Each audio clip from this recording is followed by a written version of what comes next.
আপনি কি কখনো ভেবে দেখেছেন আপনার বাড়ির আশেপাশে বা নিজের ঘরেই এমন একজন মহিলা আছেন যিনি প্রতিদিন ভোরের আলো ফোটার আগেই দরজার সামনে জল ছিটিয়ে দেন? কিন্তু প্রশ্ন হলো, এই প্রথা কি সত্যি সৌভাগ্য ডেকে আনে, নাকি অজান্তেই নিয়ে আসে অমঙ্গল ও দুর্ভাগ্য? আজ আমরা জানব এই প্রাচীন প্রথা সম্পর্কে স্বয়ং মা লক্ষ্মীর দৃষ্টিভঙ্গি কি। শাস্ত্র, পুরাণ এবং বাস্তব জীবনের অভিজ্ঞতার আলোকে আজকের এই আলোচনা আপনার ধারণাই বদলে দেবে। তাই ভিডিওটি শেষ পর্যন্ত অবশ্যই দেখুন। ভারতীয় সংস্কৃতিতে ভোরবেলা দরজার সামনে জল ছিটানো শুধু একটা সাধারণ অভ্যাস নয়, এর পেছনে রয়েছে গভীর আধ্যাত্মিক তাৎপর্য। ঋগ্বেদ, গৃহসূত্র এবং লক্ষ্মীপুরাণে বলা হয়েছে, জল হল শুদ্ধির প্রথম ধাপ। আগেকার দিনে ঘর ঝাড় দেওয়ার পর অবশ্যই জল ছিটানো হতো, কারণ ঝাঁট দৃশ্যমান ময়লা সরায় আর জল দূর করে অদৃশ্য নেতিবাচক শক্তি। লক্ষ্মীপুরাণে মা লক্ষ্মী নিজেই বলেছেন, যেখানে শুদ্ধতা, শান্তি ও শীতলতা থাকে, আমি সেখানে বাস করি। জল শুধু একটি তরল পদার্থ নয়, এটি শান্তি, পবিত্রতা ও সমৃদ্ধির প্রতীক।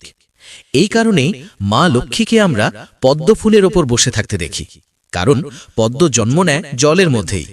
অর্থাৎ ভোলে জল ছিটানো মানে আসলে মা লক্ষ্মীকে নিজের ঘরে স্বাগত জানানো। তবে এখানে রয়েছে একটি গুরুত্বপূর্ণ সতর্কতা। সবভাবে জল ছিটালেই শুভ ফল আসে না। শাস্ত্র অনুযায়ী এর রয়েছে নির্দিষ্ট সময় ও নিয়ম। শুভ সময়: সূর্যোদয়ের আগে ব্রহ্ম মুহূর্ত। পরিষ্কার জল ব্যবহার, শান্ত ও ভক্তিভরে কাজ করা। পূর্ব বা উত্তর দিকে মুখ করে জল ছিটানো।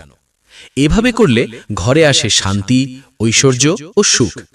কিন্তু যদি ভুলভাবে করা হয়, তাহলেই শুরু হয় অমঙ্গল। সূর্য ওঠার পর জল ছিটানো, রাগ বা অশান্ত মনে করা। নোংরা জল ব্যবহার, সন্ধ্যার পরে জল ছিটানো।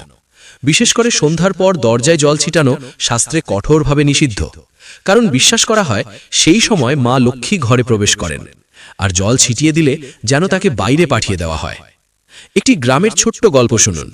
এক দরিদ্র পরিবারে গৃহবধূ প্রতিদিন ভোরে ভক্তিভরে জল ছিটাতেন। তাদের সংসার ছিল শান্ত ও সুখের। কিন্তু একদিন রাগ আর অশান্ত মনে তিনি একই কাজ করলেন। সেই দিন থেকেই শুরু হলো ঝগড়া, অসুখ আর আর্থিক সমস্যা। এক বৃদ্ধ সাধু এসে বললেন, মা লক্ষ্মী শুধু কাজ নয়, মনও দেখেন।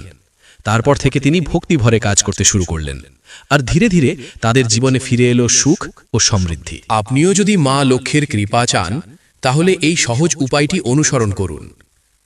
জল ছিটানোর আগে জপ করুন, ওম শ্রীম মহালক্ষ্মীও নমঃ। জলে 1 চিমটি হলুদ বা গঙ্গা জল মিশিয়ে নিন। তারপর মনে মনে বলুন, মা, আমার ঘরে প্রবেশ করুন। আজ মানুষ ধনী হচ্ছে, কিন্তু শান্তি হারিয়ে ফেলছে, কারণ ঘর পরিষ্কার হলেও মন পরিষ্কার নয়।